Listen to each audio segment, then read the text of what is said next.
الحمد للہ وکفی والصلاة والسلام علی عبادہ الذین اصطفیٰ، خصوصاً علی افضلہم وخاتم النبیین محمد الامین وعلی آلہ وصحبہ اجمعین۔ اما بعد فقد قال اللہ تبارک وتعالی کما ورد فی سورۃ البقرہ: اعوذ باللہ من الشیطان الرجیم، بسم اللہ الرحمن الرحیم۔ الحج اشہر معلومات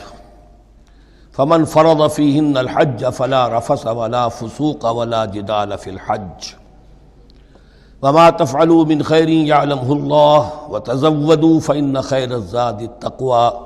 واتقون یا اولی الالباب۔ صدق اللہ العظیم۔ پچھلے رکوع سے مناسک حج کا تذکرہ شروع ہو چکا تھا، اور اس کے ضمن میں خاص طور پر یہ کہ اگر کوئی حج کا احرام باندھ کر یا عمرے کا احرام باندھ کر سفر شروع کر دے اور کہیں درمیان میں ایسی رکاوٹ پیش آ جائے کہ اسے احرام کھولنا پڑے بغیر عمرہ کیے اور بغیر حج کیے، تو اس صورت میں کیا قواعد و ضوابط ہیں۔ اب جو یہ رکوع ہے 25واں، اس میں حج کا اصل فلسفہ، اس کی اصل حکمت، اس کی اصل روح کا بیان ہے۔ الحج اشہر معلومات، حج کے مہینے ہیں جو معلوم ہیں،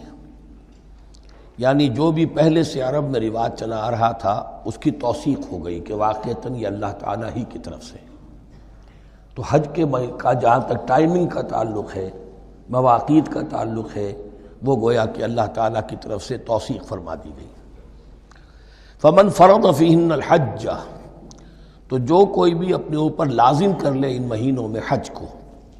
لازم کر لے سے مراد نیت پختہ کر لے، اور نیت پختہ کرنے کی علامت احرام باندھ لے۔ فمن فرض فیہن الحج، تو حج کے لیے جو اپنے اوپر لازم کر لے، فلا رفث ولا فسوق ولا جدال فی الحج، تو احرام کی حالت میں یہاں لفظ حج آیا ہے، ان میں سے پہلی قید جو ہے فلا رفث، تو کوئی شہوت کی بات نہیں ہونی چاہیے۔ میاں بیوی بھی ساتھ حج کر رہے ہیں تو احرام کی حالت میں وہی قید ہے کہ جو اعتکاف کی حالت میں ہے۔ باقی یہ کہ فسوق اور جدال، اللہ کی نافرمانی یا باہم جھگڑنا، اس لیے کہ بہت بڑی تعداد میں لوگوں کا اجتماع ہوتا ہے، سفر میں بھی لوگ ساتھ ہوتے ہیں، تو لوگوں کے غصوں کے پارے جلدی چڑھ جاتے ہیں، اس میں خاص طور پر روکا گیا کہ یہ ہے کہ اس میں امن ہو اور سکون ہو۔ اور آج بھی واقعہ یہ ہے کہ دنیا میں معجزات میں سے ہے یہ، اتنی بڑی تعداد میں لوگوں کا جمع ہونا، اور وہاں امن رہتا ہے، وہاں وہ جنگ و جدال اور جھگڑا اور فساد وغیرہ قطعاً نظر نہیں آتا۔ یا تو یہ کہ پچھلے دنوں میں کچھ سیاسی اعتبار سے کوئی مہمیں اٹھائی گئی ہیں، یا یہ کہ کچھ چور اچکوں نے بھی جانا شروع کر دیا ہے وہاں پر، لیکن جھگڑا اور جو گالم گلوچ کی نوبت ہم نے اپنے آنکھوں سے نہیں دیکھی، سے 5-6 مرتبہ حج کی سعادت حاصل ہوئی ہے۔ فلا رفث ولا فسوق ولا جدال فی الحج وما تفعلوا من خیر یعلمہ اللہ، اور جو خیر بھی تم اس کے دوران کرو گے اللہ کے وہ علم میں ہوگا۔ نوافل پڑھ رہے ہو، اضافی طواف کر رہے ہو، کوئی اور بھی جو کام کر رہے ہو، تو اس میں کسی اور کو دکھانے کی ضرورت نہیں ہے، اپنے خاموشی کے ساتھ انسان وہ اپنی جو بھی نیکی مزید کما سکے کمائے، جو بھی مناسک حج ہیں ان پر مستزاد۔ وَتَزَوَّدُوا فَإِنَّ خَيْرَ الزَّادِ التَّقْوَىٰ، اور سفر کے لیے زاد راہ ساتھ لے لیا کرو، اور بہترین زاد راہ تقویٰ ہے۔ اب اس آیت کے 2 معنی لیے گئے ہیں، ایک تو یہ کہ بہترین زاد راہ تقویٰ ہے، یعنی سفر میں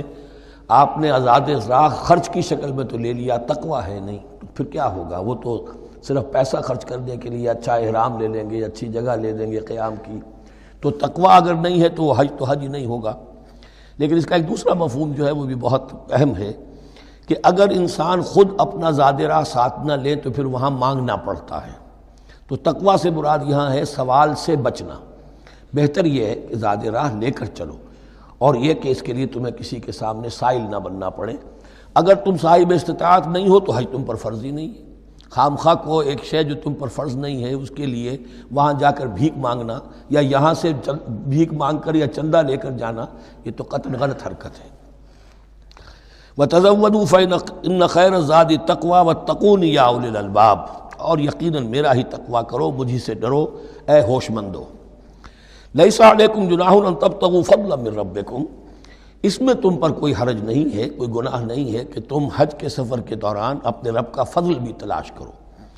آدمی ہندوستان سے پاکستان سے جا رہا ہے، اسے اچھی اجناس لے جائے تجارت کے لیے، جو وہاں پر بیچ کر کچھ نفع حاصل کر لے، تو یہ تقویٰ کے منافی نہیں ہے۔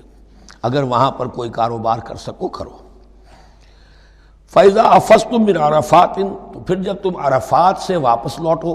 اس لیے کہ اصل حج جو ہے وہ عرفہ ہے، الحج العرفہ۔ حج کے بقیہ تمام مناسک رہ جائیں، صرف عرفہ میں شمولیت ہو جائے، قیام عرفہ میں تو حج ہو گیا، باقی جو چیزیں رہ گئی ہیں اس کا جو بھی اس کا کفارہ ہے، اس کا جو دم دینا ہے وہ دے دیا جائے۔ لیکن عرفہ سے اگر آدمی رہ گیا عرفات کے قیام سے تو پھر حج نہیں ہوا۔ اب یہاں سے جب لوٹتے ہو تو فاذکروا اللہ عند المشعر الحرام، یہ ٹائم ٹیبل نوٹ کر لیجئے کہ اصل میں 8 کی شام کو مکے سے نکلتے ہیں 8 ذی الحج کو، اور رات منی میں گزارتے ہیں۔ پھر 9 کا دن ہے اصل یوم عرفہ، 9 ذی الحج، صبح کو نکلتے ہیں، قافلے چلتے ہیں اور کہیں دوپہر تک، اور دوپہر سے بھی ہو سکتا ہے تاخیر ہو جائے، لیکن کوشش ہوتی ہے کہ ظہر سے پہلے پہنچ جایا جائے، لیکن ظہر اور عصر دونوں ملا کر پڑھ لی جائیں عرفات میں داخل ہونے سے پہلے۔ اسی لیے جو مسجد ہے عرفات کے میدان سے ملحق وہ عرفے کے اندر شامل نہیں ہے، وہ اس کی حدود سے باہر ہے۔ تو اصلیے اس کا افضل یہی ہے کہ ظہر اور عصر ملا کر وہاں پڑھی جائیں، اور اس کے بعد سے غروب آفتاب تک قیام ہے، وہ عرفات کا قیام ہے، اس میں کوئی نماز نہیں، یعنی جو روایتی جو عبادت ہے اس کے سب دروازے بند۔ اب تو اگر دعا کی آپ کے اندر ایک روح پیدا ہو چکی ہے، اپنے رب سے ہم کلام ہو سکتے ہیں، اور آپ کو حلاوت مناجات حاصل ہو گئی ہے، تو دعا مانگتے رہیے، بس یہی ہے دعا۔ قیام عرفہ جو ہے کھڑے ہو کر بیٹھے ہوئے جس طرح بھی ہو اللہ سے مناجات کرو، یا پھر یہ کہ اگر اس میں کبھی ہو جائے کسی وجہ سے تو آدمی تلاوت کرے، لیکن یہ کہ عام نماز نہیں۔ فَإِذَا أَفَضْتُم مِّنْ عَرَفَاتٍ فاذكروا اللَّهَ عِندَ الْمَشْعَرِ الْحَرَامِ، یہ مزدلفہ کا قیام ہے، 9 کی شام کو مغرب کی نماز کا وقت ہو چکنے کے بعد وہاں سے روانگی ہے، لیکن وہاں مغرب کی نماز پڑھنے کی اجازت نہیں ہے۔ اب جاؤ اور مغرب اور عشاء دونوں جمع کرو اس میں مشعر حرام یعنی مزدلفہ میں۔ وَاذْكُرُوهُ كَمَا هَدَاكُمْ، اور یاد کرو اسے، ذکر کرو جیسے کہ تمہیں اس نے ہدایت دی ہے۔ اس سے مراد ہے کہ جو کچھ اللہ کے رسول نے تمہیں سکھایا ہے، ذکر کے جو طور طریقے ہیں، اس کے لیے جو بھی طریقے ہیں وہ اللہ نے ہدایت دی اپنے رسول کے ذریعے۔ وَإِن كُنتُم مِّن قَبْلِهِ لَمِنَ الضَّالِّينَ، اور یقیناً اس سے پہلے تو تم گمراہ لوگوں میں سے تھے، تمہیں معلوم نہیں تھا، حج کی شکل باقی رہ گئی تھی، اس کی روح ختم ہو گئی تھی، اس کے مناسک میں بھی تم نے رد و بدل کر دیا تھا، وہ آگے آ رہا ہے۔ ثُمَّ أَفِيضُوا مِنْ حَيْثُ أَفَاضَ النَّاسُ، پھر پلٹو وہیں سے جہاں سے کہ سب لوگ پلٹتے ہیں۔ قریش نے یہ کہا تھا کہ ہماری خاص حیثیت ہے کہ ہم تو منی ہی میں مقیم رہیں گے، باہر سے آنے والے لوگ عرفات جائیں اور عرفات سے پھر واپس لوٹیں، یہ سارے مناسک ہمارے لیے نہیں ہیں، ہم تو مکے والے ہیں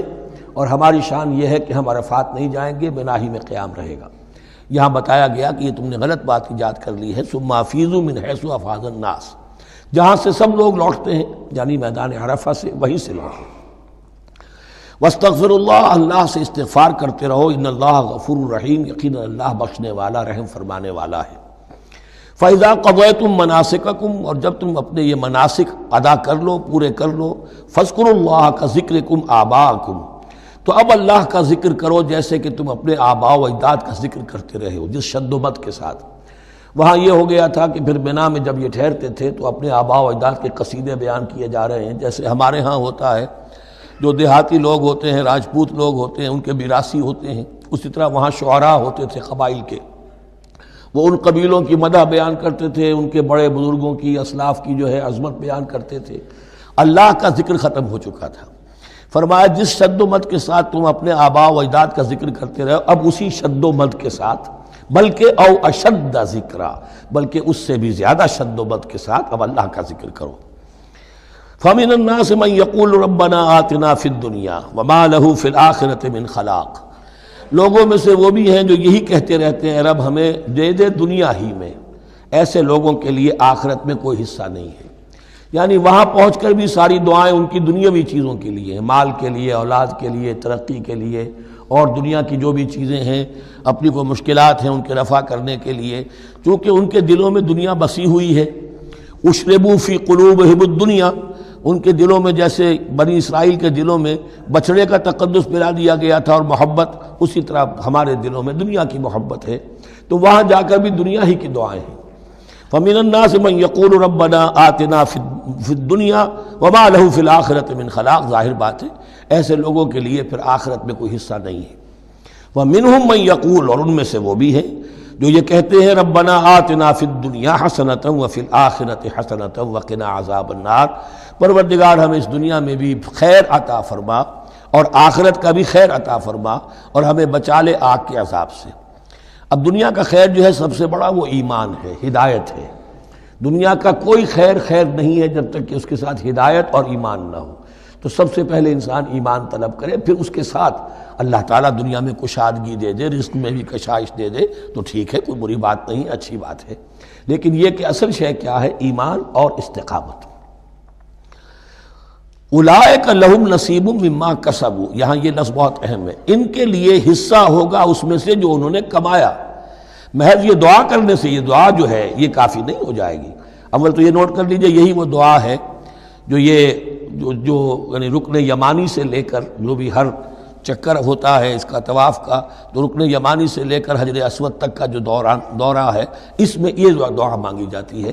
ربنا آتنا فی الدنیا حسنۃ وفی الآخرۃ حسنۃ وقنا عذاب النار۔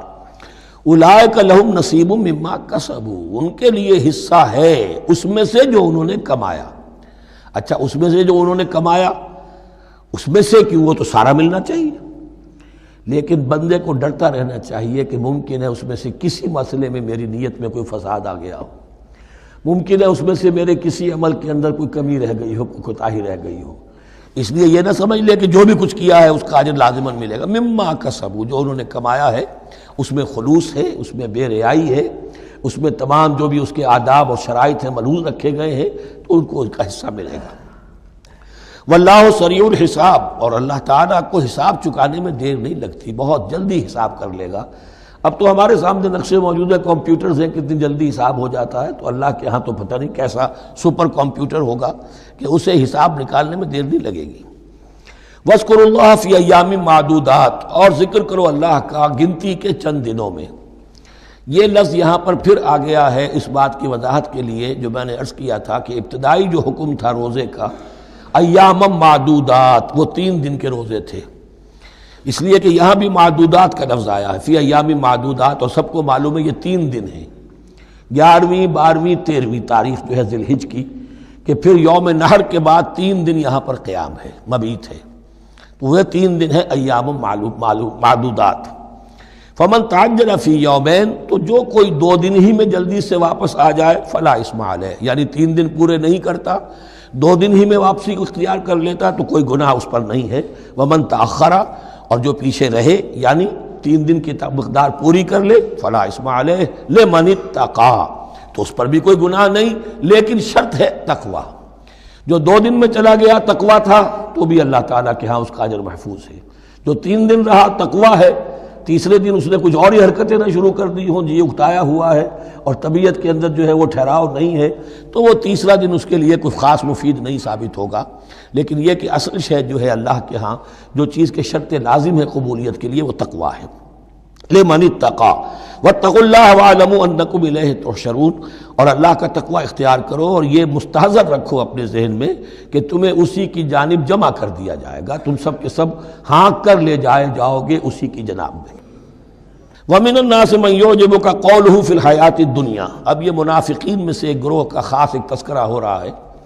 ایک منافق تو ہوتے تھے کہ جو عام ہیں، ان کی زبانوں پر بھی نفاق واضح طور پر ظاہر ہو جاتا تھا،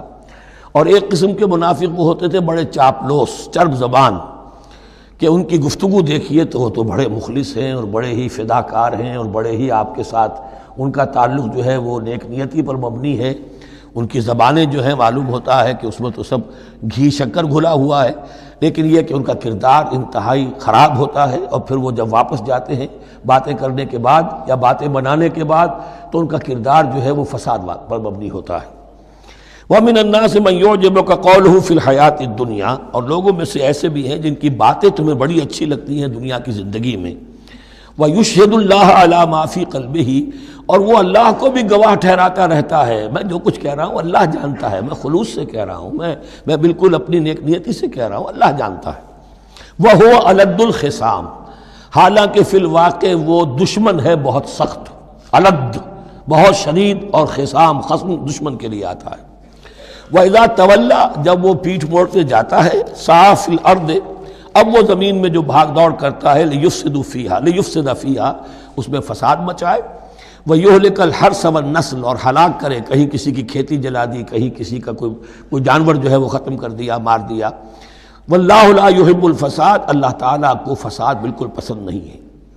وَإِذَا قِيلَ لَهُ اتَّقِ اللَّهَ، جب ایسے شخص سے کہا جاتا ہے کہ تو اللہ کا خوف کرو، اللہ سے ڈرو، تم باتیں ایسی کرتے ہو، عمل تمہارا یہ ہو رہا ہے، سوچو تو صحیح۔ اخذته العزت بالاسم، تو اس کو اپنی عزت نفس، جھوٹی عزت نفس گناہ پر اور جما دیتی ہے۔ ایک شخص وہ ہوتا ہے جس سے خطا ہو گئی، غلطی ہو گئی، اس نے اپنی خطا تسلیم کر لی تو اصلاح کر لے گا۔ ایک وہ ہے کہ جو کیسے مان لوں میری غلطی ہے، اس کی جھوٹی انا جو ہے اور جو اس کی جھوٹی عزت نفس ہے وہ اسے اور گناہ کے اوپر چپکا دیتی ہے۔ اخذته العزت بالاسم، اس کو اور اس پر جامد کر دیتی ہے۔ فحسبه جہنم، تو اس کے لیے تو اب کافی ہے جہنم ہی۔ وَلَبِئْسَ الْمِہَادُ، اور یقیناً وہ بہت برا ٹھکانہ ہے۔ روایات میں آتا ہے کہ ایک شخص خاص تھا، اخنس ابن شریق، اس کا یہ کردار ہے، لیکن یہ کہ یہ تو یوں سمجھیے کہ شان نزول کے اعتبار سے یہ بات ٹھیک ہے، اور یہ کہ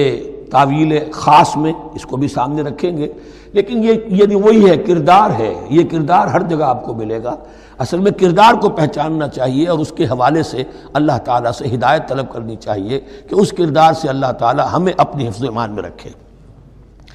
وَمِنَ النَّاسِ مَن يَشْرِي نَفْسَهُ ابْتِغَاءَ مَرْضَاتِ اللَّهِ، قرآن کا یہ عام اسلوب ہے کہ تقابل ضرور کرتا ہے، فوری تقابل۔ تو اس میں لوگوں میں سے وہ بھی ہیں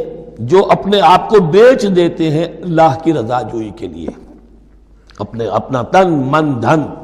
ان صلاتی و نسکی و محیایا و مماتی للہ رب العالمین۔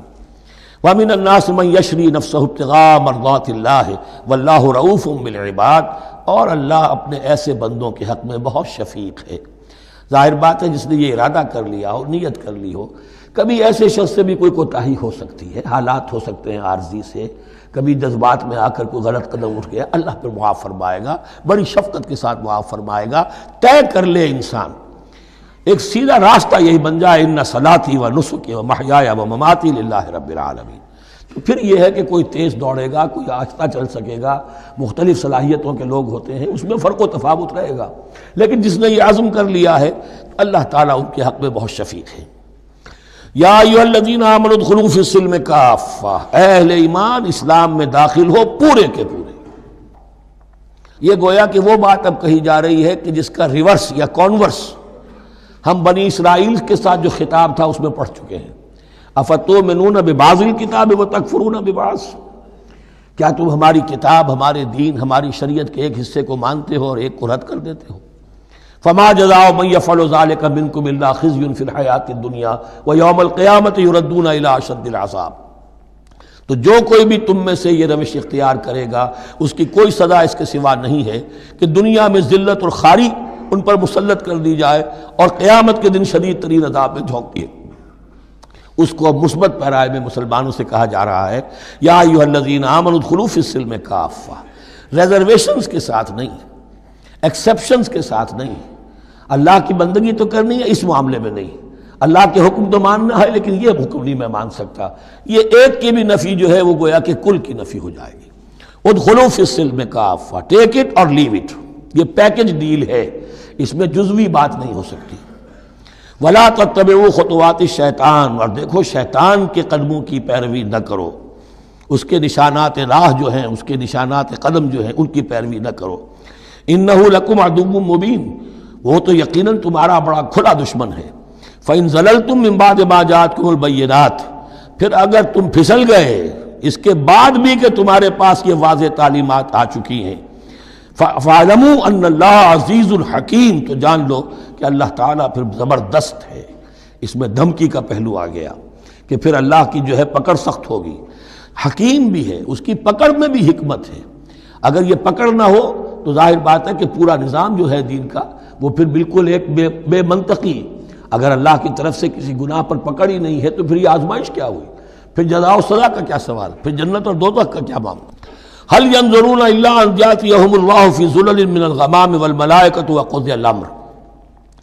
ایک جو نفس انسان کو پٹی پڑھاتا ہے وہ تو یہ ہے کہ دین کا یہ حصہ تو آرام سے کرتے رہو، جو میٹھا وہ ہپ اور جو کڑوا ہے وہ تھو۔ دوسری پٹی یہ پڑھاتا ہے کہ ابھی ذرا یہ ٹھیک ہے، یہ اللہ کا حکم ہے، یہ بھی حکم ہے، دین کا یہ بھی تقاضا ہے، ابھی ذرا ذمہ داریاں ہیں، ابھی ذرا بچوں کے معاملات ہیں، بچے برسر کار ہو جائیں، بچیوں کے ہاتھ پیلے ہو جائیں، میں ذرا ریٹائرمنٹ بھی لے لوں تو پھر یہ مکان بنا لوں، پھر میں اپنے آپ کو دین کے لیے پھر خالص کر لوں گا، دین کے لیے پھر میں وہی کام کروں گا۔ یہ سب سے بڑا دھوکہ ہے، وہ وقت کبھی نہیں آتا۔ اسی لیے فرمائے کس شے کا انتظار کر رہے ہیں؟ هل ينظرون الا ياتيهم الله في ظلل من الغمام، کہ اللہ تعالیٰ آ جائے بادلوں کے سائبانوں میں، والملائکۃ اور فرشتے آ جائیں، وقضی الامر اور پھر فیصلے چکا دیا جائے گا۔ کیا معلوم کب وہ گھڑی آ جائے، یہ مہلت عمر تو اچانک ختم ہو سکتی ہے۔ پوری دنیا کی قیامت بھی جب آئے گی اچانک آئے گی، اور ہر شخص کی ذاتی قیامت تو اس کے سر کے اوپر تلوار کی طرح لٹکی ہوئی ہے کہ من مات فقط قامت قیامتہ، جو مر گیا اس کی قیامت تو آ گئی۔ کیا تمہارے پاس گارنٹی ہے یہ سارے کام کرو گے تب تک زندہ رہو گے اور پھر بھی تمہارے جسم میں کوئی توانائی، کوئی رمق باقی رہ جائے گی کہ دین کا کوئی کام کر سکو؟ تو جان لو تم کس چیز کا انتظار کر رہے ہو سکتا ہے اچانک اللہ کی طرف سے مہلت ختم ہو جائے، سٹاپ رائٹنگ، 3 گھنٹے ہو گئے، بس اب جو لکھ لیا، اب آگے تمہارے پاس مہلت نہیں ہے۔ وَإِلَى اللَّهِ تُرْجَعُ الْأُمُورُ، اور یقیناً تمام معاملات اللہ ہی کی طرف لوٹا دیے جائیں گے۔ سل بنی اسرائیل کم آتیناہم من آیۃ بینہ، اے مسلمانوں پوچھ لو بنی اسرائیل سے ہم نے انہیں کتنی روشن نشانیاں دی، یعنی دیکھو تم بھی کہیں انہی کے راستے پر نہ چلنا، جیسا کہ حضور نے فرمایا تھا لَتَتَّبِعُنَّ سُنَنَ مَن قَبْلِكُمْ، تم لازماً پیروی کرو گے اور چلو گے انہی کے نقوش پا پر۔ سل بنی اسرائیل کم آتیناہم من آیۃ بینہ ومن یبدل نعمت اللہ من بعد ما جاءتہ فإن اللہ شدید العقاب،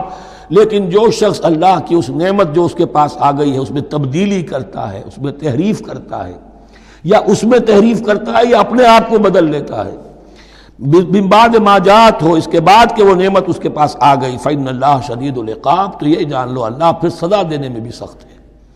اس کی مثال وہی رکھیے کہ 2 مرتبہ فرمایا یا بنی اسرائیل اذکروا نعمتی التی انعمت علیکم وانی فضلتکم علی العالم، لیکن انہی سے کہا گیا ضربت علیہم الذلۃ والمسکنۃ وباؤوا بغضب من اللہ، اور یہ مضمون بھی دوبارہ پھر آ جائے گا سورہ آل عمران میں۔ زین للذین کفروا الحیاۃ الدنیا، ان کافروں کے لیے دنیا کی زندگی جو ہے بڑی مزین کر دی گئی ہے، ان کے نگاہوں میں کھب گئی ہے، یہاں کی چمک دمک ہے، شان و شوکت ہے، لمبی لمبی کاریں ہوں، چمکیلی نئے ماڈل کی، بڑی اونچی اونچی بلڈنگیں ہوں، حویلیاں ہوں، اعلیٰ کوٹھیاں ہوں، اب یہ ساری چیزیں کس کو اچھی نہیں لگتی، لیکن یہ کہ کفار کے دلوں میں ان کی محبت اتنی پل جاتی ہے کہ پھر کوئی اچھی بات ان کے کوئی زندگی میں نہیں رہتی، نہ کوئی اچھی بات اثر کرتی ہے۔ اہل ایمان کو بھی اگر ایمان کے ساتھ یہ نعمتیں ملیں، قل من حرم زینۃ اللہ التی اخرج لعبادہ والطیبات من الرزق، کو اچھا کھانا، اچھا پینا، اچھا پہننا کوئی حرام نہیں ہے، کو اللہ نے کس کو لوگوں کے لیے ممنوع نہیں کیا، لیکن دین کے تقاضے ادا کر کے، اللہ کا حق ادا کر کے اور حلال سے کما کر، تب کوئی حرج نہیں۔ زین للذین کفروا الحیاۃ الدنیا، کافروں کے لیے دنیا کی زندگی کو مزین کر دیا گیا ہے۔ وہ حدیث بھی ذہن میں لے آئیے کہ ان الدنیا سجن المومن و جنت الکافر، یہ دنیا جو ہے مومن کے لیے ایک قید خانہ اور جنت اور کافر کے لیے باغ ہے۔ وَيَسْخَرُونَ مِنَ الَّذِينَ آمَنُوا، اور وہ مذاق اڑاتے ہیں اہل ایمان کا، دیکھو ان فینیٹکس کو، ان پاگلوں کو، ان بیوقوفوں کو۔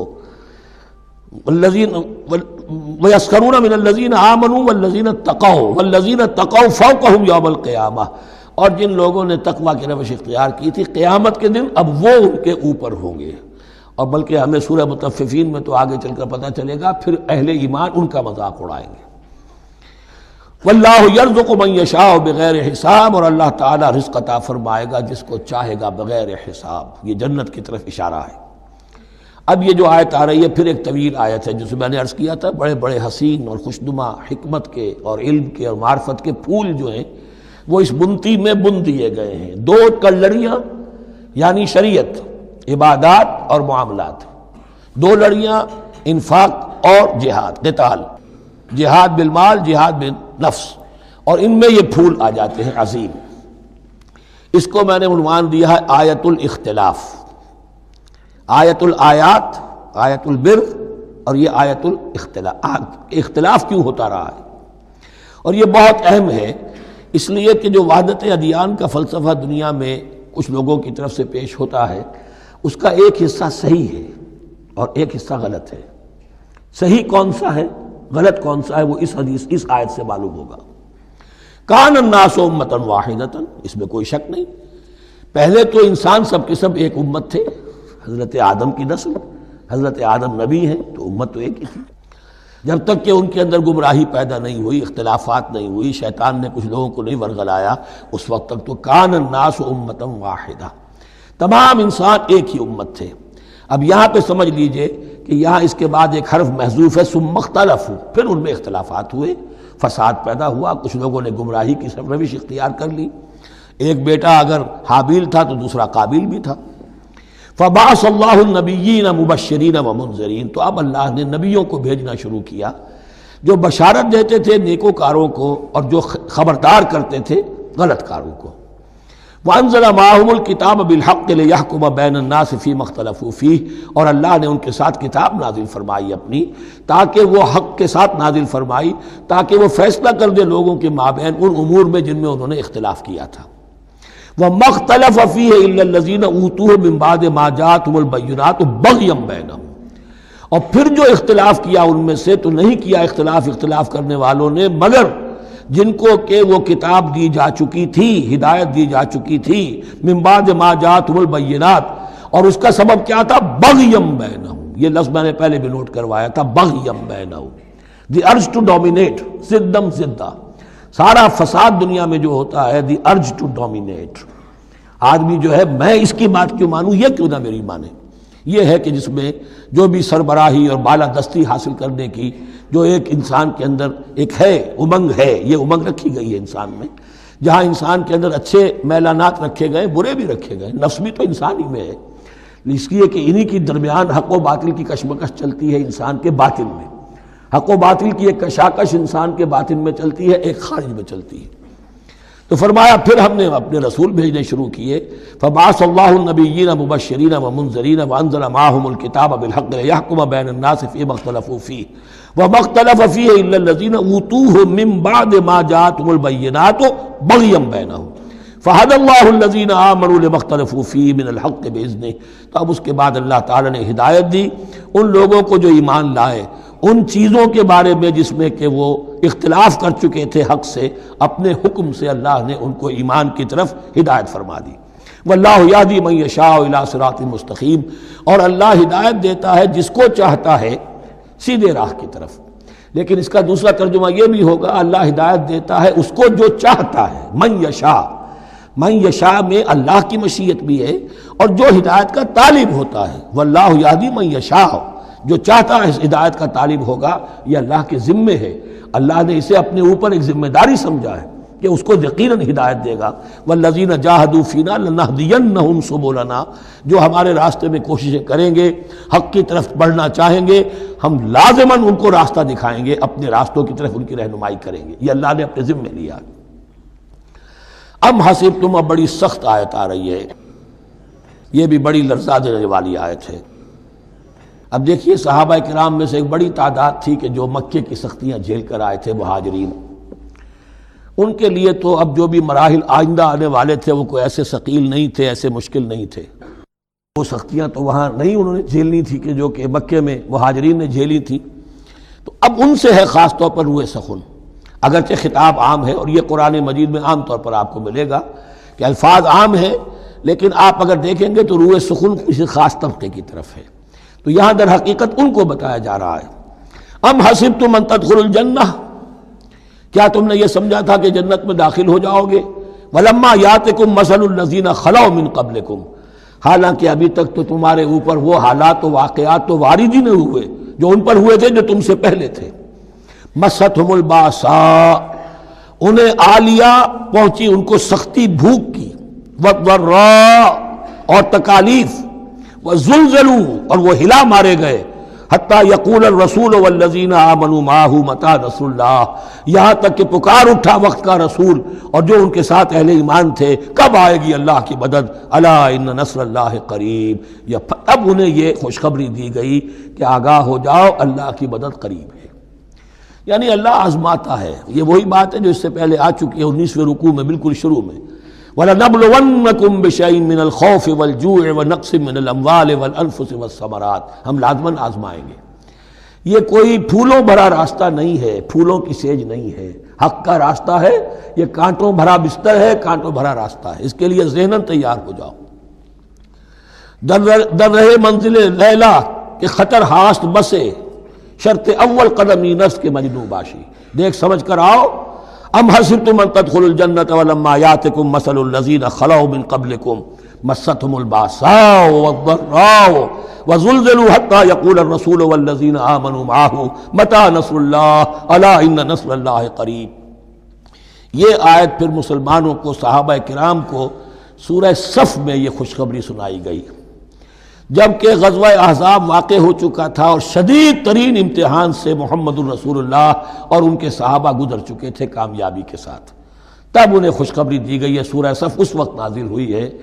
وَأُخْرَىٰ تُحِبُّونَهَا نَصْرٌ مِّنَ اللَّهِ وَفَتْحٌ قَرِیب، اب تمہارے لیے وہ خوشخبری ہے اے نبی، بشر المومنین، اپنے اہل ایمان ساتھیوں کو بشارت دے دیجئے کہ اب وہ وقت آ گیا ہے کہ اللہ کی نصرت کے دروازے کھلتے چلے جائیں گے۔ یسألونک ماذا ینفقون، یہ آپ سے پوچھ رہے ہیں کہ وہ کیا خرچ کریں، جو انفاق کے لیے کہا جا رہا ہے کیا خرچ کریں۔ تو انسان جو بھی بھلائی کے لیے خرچ نکالے اس میں سب سے پہلا حق کن کا ہے؟ قل ما انفقتم من خیر، کہہ دیجئے جو بھی تم خرچ کرو خیر میں سے، دولت میں سے، مال اسباب میں سے، فللوالدین، سب سے پہلا جو حق ہے وہ والدین کا ہے، والاقربین اور رشتہ داروں کا ہے، والیتامى اور یتیموں کا ہے، والمساکین اور محتاجوں کا ہے، وابن السبیل اور مسافر کا ہے، وما تفعلوا من خیر فإن اللہ بہ علیم، اور جو بھی خیر تم کماؤ گے، جو کام بھی اچھا کرو گے، جان لو وہ اللہ کے علم میں ہے۔ یہ ضرورت نہیں ہے کہ دنیا واقف ہو اس سے، تمہیں اگر اجر اللہ سے لینا ہے تو اللہ تو رات کے اندھیرے میں بھی دیکھ رہا ہے، اور تمہارے داہنے ہاتھ نے جو کچھ دیا ہے بائیں کو پتہ نہیں چلا تو اللہ کو تو پھر بھی پتہ چل گیا۔ اب یہ سخت آیت اور آ گئی، کتب علیکم القتال، اب میں نے کہا تھا نا کہ یہ لڑیاں جو ہیں چونکہ بٹی ہوئی ہیں تو ایک لال اور ایک پیلی اور ایک ہری اور ایک نیلی، تو یہ نظر آتی ہے ایک طرف سے کہ کٹے ہوئے ہیں رنگ، ان کو کھول دیں گے تو ہر لڑی مکمل ہو جائے گی، ایک گویا کہ تسلسل ہے۔ کتب علیکم القتال وہو کرہ لکم، مسلمانوں اب تم پر جنگ فرض کر دی گئی ہے اور وہ تمہیں گراں گزر رہی ہے۔ یہ مضمون اصل میں اس سے پہلے سورہ محمد نازل ہو چکی ہے اور اس میں قتال کی فرضیت آ چکی ہے، اس کا نام سورۃ القتال بھی ہے، لہذا اب اس کے حوالے سے کچھ لوگ جو ہیں وہ پریشان ہو رہے تھے، اور میں نے آپ سے عرض کیا تھا منافقین بھی یہی کہتے تھے کہ بھائی صلح جوئی سے کام لو، بس دعوت و تبلیغ کے ذریعے سے لوگوں کو ٹھیک راستے پر لاؤ، یہ جنگ ونگ جو ہے، لڑائی بھڑائی، اس میں تو بہت خرابی ہے، یہ کوئی اچھا کام تو نہیں ہے۔ اب یہاں یہ ہے کہ فرض کیا جا رہا ہے اللہ کی راہ میں جنگ کرنا، تو اس حوالے سے کہا جا رہا ہے، تو اس میں جہاں منافقین کہتے تھے، جن مسلمانوں کا ایمان قدرے کمزور تھا وہ منافق تو نہیں تھے، لیکن یہ کہ ایمان اتنا پختہ نہیں تھا، ابھی تازہ ایمان لائے تھے، مدینے کے اندر ابھی وہ ایمان لائے ہیں، ان کی تربیت کے مراحل ابھی گزرے ہی نہیں ہیں، تو ان میں سے بھی بعض لوگوں کے دلوں میں اب انقباض پیدا ہو رہا تھا۔ کتب علیکم القتال وہو کرہ لکم، تم پر اب دیکھیے کتبہ کا لفظ آ گیا ہے، کتب علیکم الصیام، کتب علیکم القصاص فی القتلى، کتب علیکم اذا حضر احدکم الموت ان ترک خیرا الوصیہ، وصیت کا حکم آیا کتبہ، روزے کا حکم آیا کتبہ، اسی طریقے سے فرضیت قتال ہے۔ کتب علیکم القتال وہو کرہ لکم، وہ تمہیں بری لگ رہی ہے، وعسیٰ ان تکرہوا شیئا، اور ہو سکتا ہے کہ تم کسی شے کو ناپسند کرو، وہو خیر لکم، ذرا حالے کہ اسی میں تمہارے لیے خیر ہو، وعسیٰ ان تحبوا شیئا وہو شر لکم، اور ہو سکتا ہے کہ تم کسی چیز کو پسند کرو درا حال ہے کہ وہ تمہارے لیے شر ہو۔ واللہ یعلم وانتم لا تعلمون، اللہ جانتا ہے تم نہیں جانتے۔ تم اپنی عقل پر ایمان نہ رکھو، تم اللہ کی وحی پر ایمان رکھو، تم اللہ کے رسول پر ایمان رکھو۔ جس وقت کے لیے جو حکم موضوع تھا اس وقت وہ حکم تھا، کفو ایدیکم، 14 برس تک تمہیں قتال سے منع کیا گیا، اب فرض ہو رہا ہے قتال، اب تمہارے لیے لازم وقت کا جو ہے امر الحال کو پہچانو۔ اللہ تعالی واللہ یعلم وانتم لا تعلمون، یسألونک عن الشہر الحرام قتال فیہ۔ اب جب جنگ کا حکم شروع ہو گیا تو اب وہ پوچھتے تھے کہ یہ جو مہینے حرمت والے ہیں، حج کا ہے، عمرے کا ہے، تو اس میں جنگ کرنا کیسا ہے؟ اس لیے کہ سیرت میں یہ واقعہ آتا ہے، وقت نہیں ہے تفصیل سے میں بیان کر سکوں، کہ نخلا کی وادی میں ایک مقابلہ ایسا پیش آ گیا تھا کہ وہ رجب کا مہینے کا بھی دن تھا، اور اس میں ہی کوئی قتال ہو گیا، مسلمانوں کے ہاتھوں ہوا یا مسلمانوں کے اوپر ایسی سچویشن ہو گئی کہ انہیں مجبوراً وہ کام کرنا پڑا۔ اس پر شور اٹھا دیا، دیکھو ان لوگوں کا کیا حال ہے،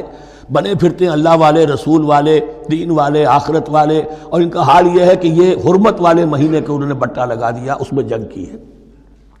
یہ اصل میں ان حضرات کی طرف سے گویا کہ اللہ تعالیٰ اپنے ان مومن بندوں کی طرف سے خود صفائی پیش کر رہے ہیں۔ یسألونک عن الشہر الحرام قتال فیہ، یہ پوچھتے ہیں آپ سے حرمت والے مہینوں میں قتال کا حکم، قل قتال فیہ کبیر، کہہ دیجئے ہاں حرمت والے مہینے میں جنگ کرنا بہت بڑی بات ہے، یعنی بہت بڑا گناہ ہے، لیکن وَصَدٌّ عَن سَبِيلِ اللَّهِ وَكُفْرٌ بِهِ وَالْمَسْجِدِ الْحَرَامِ وَإِخْرَاجُ أَهْلِهِ مِنْهُ أَكْبَرُ عِندَ اللَّهِ۔ یہ بھی تو دیکھو کہ جن لوگوں نے وہ جرم کیے ہیں کہ جنہوں نے اللہ کے راستے سے روک دیا، اللہ کا کفر کیا، مسجد حرام کے راستے روک دیے مسلمانوں کے لیے، اب یہ نہیں جا سکتے، بیت اللہ میں عبادت نہیں کر سکتے، اخراج اہلہ منہ، اس میں سے لوگوں کو نکلنے پر مجبور کر دیا مکے کے مسلمانوں کو، اکبر عند اللہ، گناہ تو وہ بھی ہے لیکن یہ کہیں بڑا گناہ ہے اللہ کے نزدیک۔ تو سینس آف پروپورشن ہونا چاہیے کہ کس چیز کے مقابلے میں کس شے کی برائی ہے۔ والفتنۃ اکبر من القتل، یہ پہلے بھی آ چکا ہے، والفتنۃ اشد من القتل، اب آیا والفتنۃ اکبر من القتل۔ فتنہ ہر وہ کیفیت ہے جس میں صاحب ایمان کے لیے ایمان پر قائم رہنا اور اسلام پر عمل کرنا مشکل ہو جائے۔ آج کا پورا معاشرہ فتنہ ہے، اسلام پر عمل کرنا مشکل ہے، بدماشی کے راستے کھلے ہوئے ہیں، حرام خوری کے راستے کھلے ہوئے ہیں، حلال عقل حلال دانتوں پسینہ آئے تو شاید نصیب ہو، شادی کے نکاح کے راستے بند کیے ہوئے ہیں، یہ شرطیں ہیں اور یہ شرطیں ہیں اور یہ شرطیں ہیں اور یہ ہے اور یہ چیزیں لازمی ہیں، اور زنا کے راستے کھلے جائیے۔ جس معاشرے کے اندر جب غلبہ باطل کا ہوگا حق پر چلنا ممکن نہیں رہے گا، وہ جو باطل کا غلبہ ہے وہ سب سے بڑا فتنہ ہے۔ والفتنۃ اکبر من القتل، فتنہ جو ہے بہت بڑی شے ہے قتل کے مقابلے میں۔ ولا یزالون یقاتلونکم حتی یردوکم عن دینکم ان استطاعوا، اور سن لو یہ لوگ تم سے جنگ کرتے رہیں گے یہاں تک کہ لوٹا دیں تمہیں اپنے دین سے، اگر وہ کر سکتے ہوں، وہ تو تلے ہوئے ہیں اس پر کہ تمہیں لوٹا کر لے جائیں گے اپنے دین سے۔ یہاں اشارہ ہو رہا ہے مشرکین مکہ کی طرف، کیونکہ اب یہ تمہید چل رہی ہے سورہ بقرہ کے اندر غزوہ بدر کے لیے، اب اس کے بعد غزوہ بدر ہونے والا ہے، اس کے لیے ذہنی تیاری۔ وَلَا يَزَالُونَ يُقَاتِلُونَكُمْ حَتَّى يَرُدُّوكُمْ عَنْ دِينِكُمْ إِنِ اسْتَطَاعُوا، وہ تو اپنی کوشش کرتے رہیں گے کہ تمہیں تمہارے دین سے پھرا کر لوٹا کر واپس لے جائیں اگر ان میں طاقت ہے۔ وَمَنْ يَرْتَدِدْ مِنْكُمْ عَنْ دِينِهِ، اور سن لو جو بھی کوئی تم میں سے پھر گیا، مرتد ہو گیا اپنے دین سے، فَيَمُتْ، اور اسی حالت میں اس کی موت آ گئی، وَهُوَ كَافِرٌ، کہ وہ کافر ہی تھا، فَأُولَٰئِكَ حَبِطَتْ أَعْمَالُهُمْ فِي الدُّنْيَا وَالْآخِرَةِ، تو یہ وہ لوگ ہوں گے کہ جن کے تمام اعمال دنیا اور آخرت میں حبط ہو گئے۔ پہلے کتنے ہی نیکیاں کی ہوئی تھیں، کتنے ہی نمازیں پڑھی ہوئی تھیں، کتنا ہی جو ہے انفاق کیا تھا، صدقات دیے تھے، کچھ بھی کیا، سب کا سب زیرو ہو جائے گا۔ وَأُولَٰئِكَ أَصْحَابُ النَّارِ هُمْ فِيهَا خَالِدُونَ، اور وہ ہوں گے جہنم والے اور رہیں گے اس میں ہمیشہ ہمیشہ۔ ان الذين آمنوا والذين هاجروا وجاهدوا في سبيل الله اولئك يرجون رحمت اللہ واللہ غفور رحیم، یقیناً وہی لوگ جو ایمان لائے اور جنہوں نے ہجرت کی اور جہاد کیا اللہ کی راہ میں، یہ وہ لوگ ہیں جو اللہ کی رحمت کے امیدوار ہیں۔ بڑا لطیف طنز ہے ان پر، جا رہے ہیں حرام کے راستے پر، اللہ رحمت فرمائے گا؟ اللہ رحمت نہیں فرماتا، اللہ کی رحمت کا مستحق بننا پڑتا ہے۔ اللہ کی رحمت کا مستحق وہی ہے، ان الذین آمنوا والذین ہاجروا وجاہدوا فی سبیل اللہ اولئک یرجون رحمت اللہ، وہ امیدوار ہیں اللہ کی رحمت کے، وہ امید کرے تو ان کی امید بجا ہے۔ واللہ غفور الرحیم، اور یقیناً اللہ تعالیٰ غفور الرحیم ہے۔ یسألونک عن الخمر والمیسر، اب دیکھیے یہاں سے شریعت کا جو بلو پرنٹ اب تیار ہونا شروع ہوا، کچھ احکام پہلے آ چکے اور کچھ احکام اب آ رہے ہیں، تو بیچ بیچ میں یہ لڑیاں جو ہیں کٹی ہوئی ہیں۔ یہ آپ سے پوچھ رہے ہیں نبی صلی اللہ علیہ وسلم شراب اور جوئے کے بارے میں، قل فیہما اسم کبیر، اے نبی ان سے کہہ دیجئے کہ ان دونوں کے اندر بہت بڑے گناہ کی پہلو ہے، ومنافع للناس، اور لوگوں کے لیے کوئی منفعتیں بھی ہیں، واسمہما اکبر من نفعہما، اور ان کا جو گناہ کا پہلو ہے وہ نفع کے پہلو سے بڑا ہے، بس یعنی اشارہ کر دیا کہ چھوڑ دو اس کو، اب تمہاری عقل سلیم کے حوالے معاملہ ہے، حقیقت تم پر کھول دی گئی، یہ ابتدائی حکم ہے لیکن حکم کے پیرائے میں نہیں، بس یہ ہے کہ کچھ فائدے بھی ہیں، وہ تو ہے میں سے غرض نشاط ہے کچھ روسیا کو، ایک گونا بے خودی مجھے دن رات چاہیے، اور میں کدے کی راہ سے ہو کر گزر گیا ورنہ سفر حیات کا بے حد طویل تھا۔ یہ حکمت سمجھ لیجئے کہ جوئے میں اور میسر میں کیا چیز مشترک ہے کہ دونوں کو جمع کیا گیا۔ شراب میں بھی انسان حقائق سے اپنے آپ کو منقطع کرتا ہے اور محنت سے جی چراتا ہے، He doesn't want to see the facts، مواجہہ کرنے کو تیار نہیں، فیس کرنے کو تیار نہیں ہے bitter facts آف لائف کو، تو میں ایک گونا بے خودی مجھے دن رات چاہیے۔ اور جوا بھی محنت کی نفی ہے، چانس، داؤ لگاؤ، ایک ہے محنت سے ایک آدمی کما رہا ہے، مشقت کر رہا ہے، کھوکھا ہے یا کوئی چھابڑی لے کے جا رہا ہے یا کچھ اور کام ریڑھی چلا رہا ہے، وہ اپنی کوئی کمائی کر رہا ہے، اور ایک یہ داؤ لگاؤ، داؤ سے کمانا، چانس پر کمانا، یہ بھی محنت کی نفی ہے۔ تو یہ دونوں کے اندر اصل میں علت ایک ہی ہے۔ یسألونک عن الخمر والمیسر قل فیہما اسم کبیر ومنافع للناس واسمہما اکبر من نفعہما ویسألونک ماذا ینفقون قل العفو، اور یہ پوچھتے ہیں کتنا خرچ کریں، انفقوا انفقوا انفقوا وانفقوا فی سبیل اللہ ولا تلقوا بایدیکم الی التہلکہ، یہ آیت پر کل پڑھ چکے ہیں۔ اپنے آپ کو اپنے ہاتھوں ہلاکت میں نہ جھونکو، کتنا خرچ کرے، کچھ ہمیں مقدار بھی بتا دی جائے۔ فرمایا قول العفو، جو بھی تمہاری ضرورت سے زائد ہے۔ اللہ یہ بھی نہیں کرتا کہ اپنی ضرورتوں کو بھی تم پیچھے ڈال دو، نہیں، ضرورتیں اپنی پوری کرو، پھر جو اب تمہارے پاس ہے، اب یہ سمجھیے کہ جو ایک کمیونسٹ فلسفی ہے اس میں بھی ایک اصطلاح سرپلس ویلیو، ایک سرپلس ویلیو یہ ہے عفو، جو تمہاری ضروریات سے زائد ہے، یہ سرپلس ویلیو ہے، یہ اللہ کی راہ میں دے دو۔ اس کو بچا کر رکھنا جو ہے اللہ پر آپ بے اعتمادی کا اظہار کر رہے ہیں کہ اللہ کل نہیں دے گا مجھے، میں بچا کے رکھوں۔ یسألونک ماذا ینفقون قل العفو، لیکن اس میں یہ ہے کہ ضرورتیں کتنی ہیں، کیا ہے، اس کا کوئی پیمانہ مقرر نہیں کیا۔ یہ ہے باطنی روح، جس کے اندر اللہ کی محبت اور آخرت کا ایمان بڑھتا جائے گا، وہ اتنا ہی اپنی بیلٹ ٹائٹ کرے گا، اپنی ضرورتیں کم کرے گا، اپنے معیار زندگی کو پست کرے گا، اور زیادہ سے زیادہ جو ہے وہ اللہ کی راہ میں دے گا۔ لیکن اصول یہ ہے کہ ہر شخص یہ دیکھے کہ جو میری ضرورت سے زائد ہے اسے میں ریٹین نہ کروں، اسے میں دے دوں۔ اس انفاق پر پورے 2 رکوع آگے آنے والے ہیں سورہ مبارکہ میں۔ کذالک یبین اللہ لکم الآیات لعلکم تتفکرون، اسی طرح اللہ تعالیٰ اپنی آیات تمہارے لیے واضح کر رہا ہے تاکہ تم تفکر کرو، غور کرو، فی الدنیا والآخرہ، تمہارا یہ غور دنیا کے بارے میں بھی ہونا چاہیے، آخرت کے بارے میں۔ دنیا میں بھی اسلام رہبانیت نہیں سکھاتا، نہ کھاؤ نہ پیو، چلے کشی کرو، چلے جاؤ جنگلوں میں، نہیں۔ اسلام متمدن زندگی کی تعلیم دیتا ہے، گھر گھرستی ہے، شادی کرو، بیوی بچوں والے رہو، ان کے بھی حقوق کو ادا کرو، ان کا بھی پیٹ تمہیں پالنا ہے، تو تفکر فی الدنیا والآخرہ، آخرہ کے لیے۔ لیکن یہ کہ اس میں ریشو پروپورشن رہنی چاہیے، دنیا کی کتنی قدر و قیمت ہے، آخرت کی کتنی قدر و قیمت ہے، اس کو جان لو، اسی کے حساب سے ایلوکیشن اگر نہیں ہے تو پھر یہ کہ سینس آف پروپورشن اگر غلط ہو گیا تو ظاہر بات ہے کہ پھر ہر چیز تل پٹ ہو جائے گی۔ ایک دوا کے نسخے میں کوئی چیز زائد تھی کوئی کم تھی، آپ نے جو کم تھی اسے زیادہ کر دیا، جو زائد تھی کم کر دیا، تو اب ہو سکتا ہے کہ یہ نسخہ شفا نہ رہے، نسخہ ہلاکت بن جائے۔ وَيَسْأَلُونَكَ عَنِ الْيَتَامَىٰ، اور یہ آپ سے پوچھ رہے ہیں یتیموں کے بارے میں، قُلْ إِصْلَاحٌ لَهُمْ خَيْرٌ، اے نبی ان سے کہہ دیجئے ان کے لیے ان کی مصلحت کو پیش نظر رکھنا یہ ہے کہ جو بہتر ہے، نیکی ہے، بھلائی ہے۔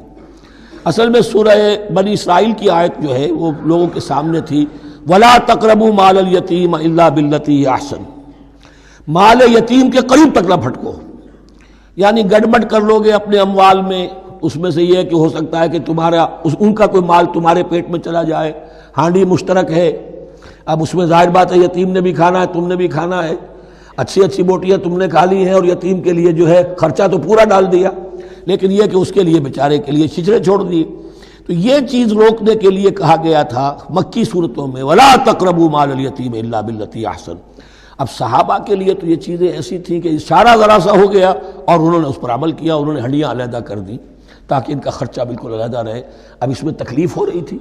ایک گھر کے اندر ہی ایک یتیم ہے، اس کا خرچہ اس کے مال میں سے نکالا جا رہا ہے۔ فرمایا کہ یہ مقصد نہیں تھا، مقصد یہ تھا کہ تم ان کے مال ہڑپ نہ کر جاؤ۔ قُلْ إِصْلَاحٌ لَهُمْ خَيْرٌ، قُلْ إِصْلَاحٌ لَهُمْ خَيْرٌ، ان کے لیے اصلاح کرنا بھلائی کا ہے۔ وَإِن تُخَالِطُوهُمْ فَإِخْوَانُكُمْ، اگر تم اپنے ساتھ ان کو ملائے رکھو تو وہ تمہارے بھائی ہیں۔ وَاللَّهُ يَعْلَمُ الْمُفْسِدَ مِنَ الْمُصْلِحِ، اللہ جانتا ہے مفسد کو بھی مصلح کو بھی، وہ جانتا ہے کہ یہ آدمی گڑبڑ کر رہا ہے، یہ ہڈیاں علیحدہ کر کے بھی گڑبڑ کر سکتا ہے، اور یہ وہ شخص ہے کہ جو ہڈیاں مشترک کر کے بھی حق پر رہ سکتا ہے۔ وَلَوْ شَاءَ اللَّهُ لَعَنَتَكُمْ، اگر اللہ چاہتا تو تمہیں سختی میں ڈالے ہی رکھتا، تم پر مشقت جو ہے یہ کیے رکھتا۔ ان اللہ عزیز الحکیم، یقیناً اللہ زبردست ہے، حکمت والا ہے۔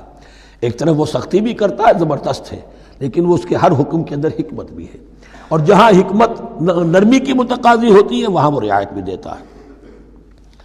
وَلَا تَنكِحُوا الْمُشْرِكَاتِ حَتَّىٰ يُؤْمِنَّ، اور مشرک عورتوں سے نکاح نہ کرو جب تک کہ وہ ایمان نہ لے آئیں۔ وَلَأَمَةٌ مُؤْمِنَةٌ خَيْرٌ مِّن مُشْرِكَةٍ وَلَوْ أَعْجَبَتْكُمْ، ایک مومنہ خواہ وہ لونڈی ہو وہ بہتر ہے ایک مشرکہ سے خواہ وہ آزاد عورت ہو۔ وَلَوْ أَعْجَبَتْكُمْ، اور مزید یہ کہ وہ تمہیں اچھی بھی لگتی ہو۔ وَلَا تُنكِحُوا الْمُشْرِكِينَ، اور نہ اپنی عورتوں کا نکاح کرو، نکاح میں دو اپنی عورتوں کو، اپنی بیٹیوں کو مشرکوں کے، حتیٰ یؤمنوا، جب تک کہ وہ ایمان نہ لے آئیں۔ وَلَعَبْدٌ مُؤْمِنٌ خَيْرٌ مِّن مُشْرِكٍ وَلَوْ أَعْجَبَكُمْ، مسلمان اگر غلام ہے تو وہ بھی بہتر سمجھو مشرک سے جو آزاد ہے اور وہ تمہیں پسند بھی ہے، مالدار بھی ہے یا اور بھی ہے، اس کے اندر دوسرے پہلو بھی ہیں۔ اولئک یدعون الی النار، دیکھو وہ جو ہے وہ پکار رہے ہیں، آگ کی طرف بلا رہے ہیں، تمہیں بھی لے جائیں گے، تمہاری اولاد کو بھی لے جائیں گے۔ واللہ یدعو الی الجنۃ والمغفرۃ باذنہ، اللہ تمہیں بلا رہا ہے جنت کی طرف اور مغفرت کی طرف اپنے حکم سے۔ وَيُبَيِّنُ آیاتہ للناس لعلہم یتذکرون، اور اللہ اپنی آیات واضح کر رہا ہے لوگوں کے لیے تاکہ وہ نصیحت اخذ کریں۔ وَيَسْأَلُونَكَ عَنِ الْمَحِيضِ، اور وہ عورتوں کے ایام ماہواری کے بارے میں آپ سے سوال کر رہے ہیں۔ قُلْ هُوَ أَذًى، کہہ دیجئے وہ ایک ناپاکی بھی ہے اور ایک تکلیف کا مسئلہ بھی ہے۔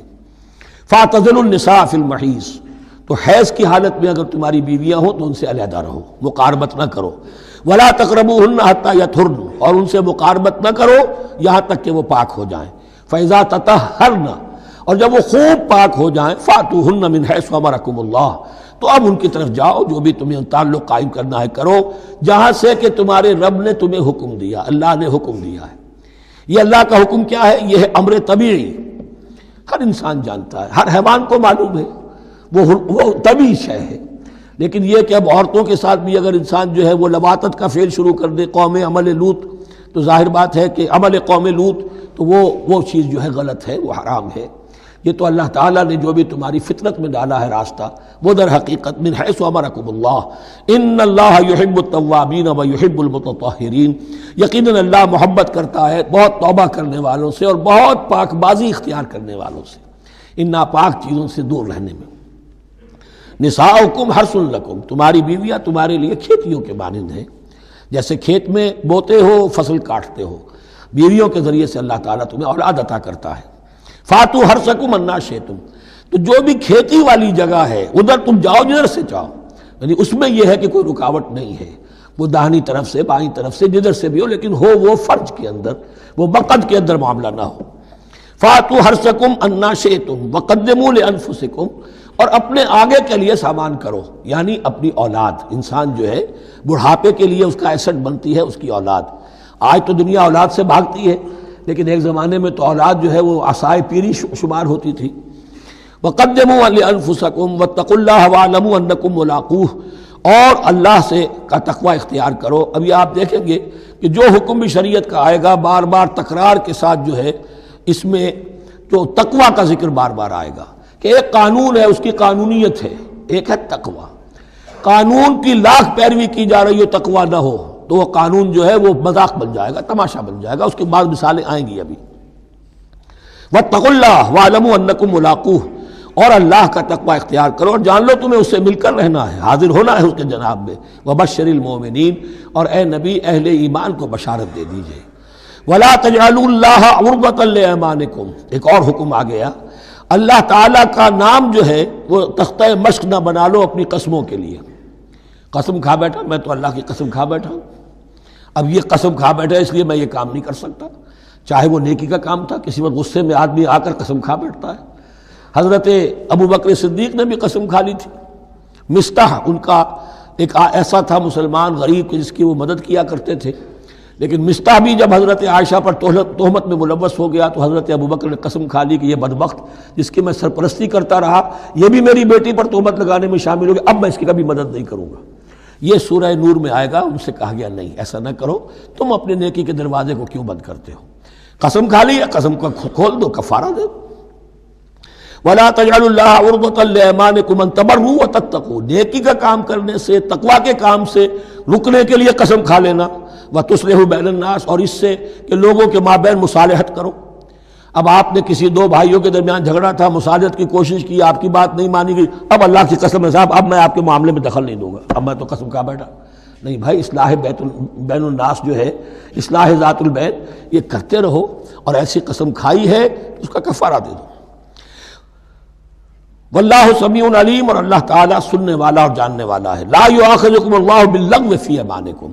اللہ تعالیٰ مؤاخذہ نہیں کرے گا تم سے جو تم بغیر مقصد کے، بغیر عزم اور ارادے کے قسم کھا بیٹھتے ہو۔ یہ عربوں کا رواج ہے، واللہ باللہ کے بغیر ان کا کوئی جملہ شروع ہی نہیں ہوتا، تو یہ در حقیقت قسم کھانے کا ان کی اس وقت نیت نہیں ہوتی، بلکہ یہ ان کا ایک جس کو ہم کہتے ہیں تقیہ کلام ہے، ان کا ایک اسلوب ہے گفتگو کا، واللہ باللہ ہے، تو اس پر مؤاخذہ نہیں ہے۔ وَلَٰكِن يُؤَاخِذُكُم بِمَا كَسَبَتْ قُلُوبُكُم، ہاں جو تم نے ارادہ کر کے، تمہارے دلی ارادے کے ساتھ جو تم نے قسم کھائی ہے، پھر اس پر مؤاخذہ ہوگا، اسے توڑو گے، اس کا ایک کفارہ ہے، وہ بعد میں آئے گا۔ وہ کفارہ جو ہے وہ پھر سورہ مائدہ کے اندر آ جائے گا۔ میں نے عرض کیا تھا کہ یہ اصل میں سورہ بقرہ میں بلو پرنٹ آ رہا ہے شریعت اسلامی کا، اور اس کے جو اصل چیزیں ہیں وہ پوری تکمیلی احکام وہ پھر آخر میں آئیں گے، کچھ سورہ نساء میں، کچھ سورہ مائدہ میں۔ واللہ غفور حلیم، اللہ غفور ہے، بخشنے والا ہے اور حلیم ہے، فوراً نہیں پکڑتا، فوراً سزا نہیں دیتا، مہلت دیتا ہے کہ اصلاح کر لو۔ للذین یولون من نسائہم تربص اربعۃ اشہر، اب یہ بھی ایک قسم کھا لی جاتی تھی کہ کسی وقت کسی مرد نے، کسی شوہر نے قسم کھا لی اب میں اپنی بیوی کے قریب نہیں جاؤں گا، ناراض ہو گئے، غصہ آ گیا، میں تمہارے سے کوئی تعلق نہیں رکھوں گا، یہ ایلا کہلاتا تھا۔ حضور نے بھی ایلا فرمایا تھا اپنی ازواج مطہرات سے جب انہوں نے کچھ زیادہ نفقے کا مطالبہ کیا تھا کہ اب عام مسلمانوں کے ہاں بھی خوشحالی آ گئی ہے تو اب ہمارے اوپر یہ سختی کیوں ہے، ہمارا بھی جو نفقات ہیں، ہمارا جو خرچ ہے، وظائف ہیں، بڑھائے جائیں۔ اس پر حضور نے پھر ایلا کیا، اس کا ذکر ہے، وہ بعد میں آئے گا۔ لیکن وہاں عام طور پر لوگ قسم کھا کے بیٹھ جاتے تھے، اب قسم کھا لی ہے، پچھتا بھی رہے، کیا کریں، قسم کھا چکے، اب بیوی کے پاس کیسے جائیں؟ اب وہ بیوی معلق ہے، نہ وہ شادی شداؤں میں ہے اور نہ وہ علیحدہ ہے، آزاد ہے۔ للذین یولون من نسائہم تربص اربعۃ اشہر، 4 مہینے کے لیے تو وہ انتظار کیا جا سکتا ہے۔ فإن فاؤوا، اس دوران میں اگر وہ لوٹیں، اپنی قسم کو ختم کریں اور رجوع کر لیں، تعلق زن و شوق قائم کریں، فإن اللہ غفور رحیم، تو اللہ تعالیٰ غفور اور رحیم ہے۔ وإن عزموا الطلاق، اور اگر وہ طلاق کا ارادہ کر چکے ہوں کہ واقعتاً اب ان سے سیپریشن ہی ہے، فإن اللہ سمیع علیم، تو اللہ تعالیٰ سننے والا، جاننے والا ہے۔ یعنی یہ کہ 4 مہینے سے زیادہ معلق نہ رکھو کسی کو، یا ادھر یا ادھر، یا فیصلہ کرو اور اسے فارغ کرو، اور یا پھر یہ کہ اپنی وہ قسم ختم کرو اور اس کا جو بھی کفارہ ہے وہ ادا کرو۔ اسی پر غالباً قیاس کیا تھا، بلکہ ساتھ ہی سیرت میں آتا ہے کہ حضرت عمر نے حضرت حفصہ سے پوچھ بھی لیا تھا۔ حالانکہ دیکھیے کہ باپ اور بیٹی کا معاملہ ہو رہا ہے اور باپ بیٹی سے سوال کر رہا ہے، دین کے معاملے میں حیا اور شرم کی بات نہیں ہوتی۔ ان اللہ لا یستحی ان یضرب مثلا ما بعوضۃ فما فوقها، تو یہ کہ جو لوگ جہاد پر جاتے تھے کوئی سال بھر گھر واپس نہیں آ رہا، اب ایک طرف تو ان پر مشقت ہے، وہ بیویوں سے دور ہیں، اہل و عیال سے دور ہیں، ادھر عورتیں جو ہیں وہ بغیر شوہروں کے جو وقت گزار رہی ہیں۔ تو پوچھا کہ کتنا عرصہ تم سمجھتی ہو کہ ایک عورت اپنی عصمت اور عفت کو سنبھال کر اپنے شوہر کا انتظار کر سکتی؟ تو حضرت حفصہ نے کہا 4 ماہ، اور میں سمجھتا ہوں کہ شاید انہوں نے اسی پر کہا ہو کہ یہ معلق رکھنے کا حکم بھی قرآن مجید میں جو ہے زیادہ سے زیادہ اس کی مہلت 4 مہینے ہے۔ والمطلقات یتربصن بانفسهن 3 قروء، اور جنہیں طلاق دے دی جائے ان پر لازم ہے کہ وہ اپنے جیوں کو روکے رکھیں 3 حیض تک، یہ عدت ہے۔ طلاق کے بعد 3 مہینے کی عدت ہے۔ اس عدت میں یا تو شوہر رجوع کر لے گا اگر 1 یا 2 طلاقیں ہیں، تیسری طلاق ہو گئی تو رجوع کا حق نہیں ہے، وہ بعد میں بات آ جائے گی، اور اسی میں چاہے تو اس کے بعد جب مدت ختم ہو جائے گی تو پھر اب شوہر کا حق ختم ہو جائے گا، اب وہ آزاد ہوگی، لیکن اس مدت کے اندر وہ دوسری شادی نہیں کر سکتی۔ والمطلقات یتربصن بانفسهن 3 قروء ولا يحل لهن ان يكتمن ما خلق الله في ارحامهن، اور ان کے لیے یہ حلال نہیں ہے، جائز نہیں ہے کہ وہ چھپا لیں جو کچھ کہ اللہ نے پیدا کر دیا ہو ان کے ارحام میں۔ اگر حمل ٹھہر گیا ہے اور بیوی کو ڈر ہے کہ اب یہ شوہر تو طلاق دے دے گا، وہ اپنا حمل چھپا رہی ہے تاکہ پتہ ہی نہ چلے اس کو، کیونکہ وہ چاہے گی کہ بچہ میرے پاس رہے، بچہ بچی جو بھی ہو۔ ظاہر بات ہے کہ بچہ اور بچی جو ہے وہ ماں کے لیے تو جگر گوشہ ہے، اس کے جسم کا ٹکڑا ہے، اس کے جسم کا لوتھڑا ہے، تو وہ چھپانے کی ٹینڈنسی ہوتی ہے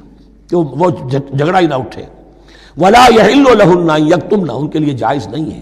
کہ وہ چھپائیں ما خلق اللہ فی ارحامہن، جو کچھ کے پیدا کر دیا ہے اللہ نے ان کے رحموں میں۔ ان کن یؤمن باللہ والیوم الآخر، اگر وہ فی الواقع ایمان رکھنے والی ہے اللہ پر اور یوم آخر پر۔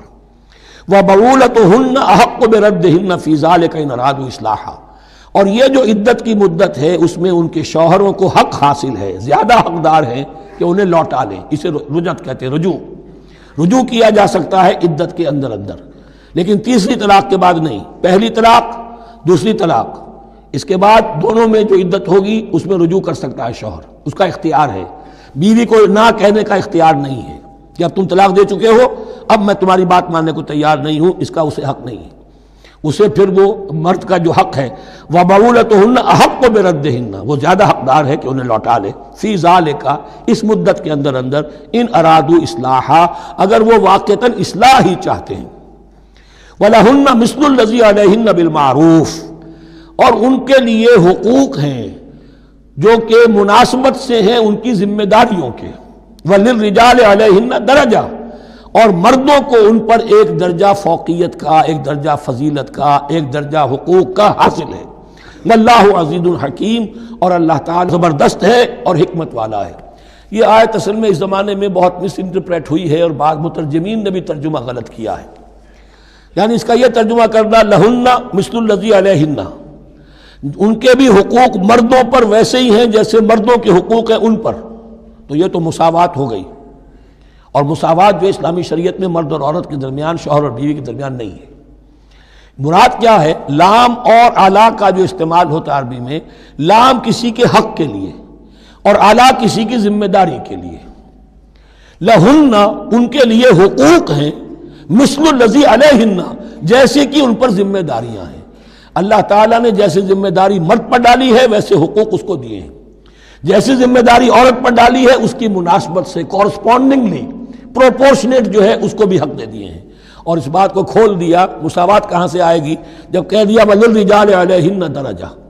اور مردوں کو ان پر ایک درجہ حاصل ہے، فوقیت کا درجہ حاصل ہے۔ واللہ عزیز الحکیم، اب یہ تمہیں پسند ہو تب بھی اور ناپسند ہو تب بھی، اللہ تعالی عزیز ہے، حکیم ہے، وہ سب کچھ جاننے والا ہے اور وہ زبردست ہے، جو چاہے حکم دے، اور حکیم ہے، حکمت والا ہے، اس کا حکم حکمت پر مبنی ہے۔ بارک اللہ لی ولکم فی القرآن العظیم ونفعنی وإیاکم بالآیات والذکر الحکیم۔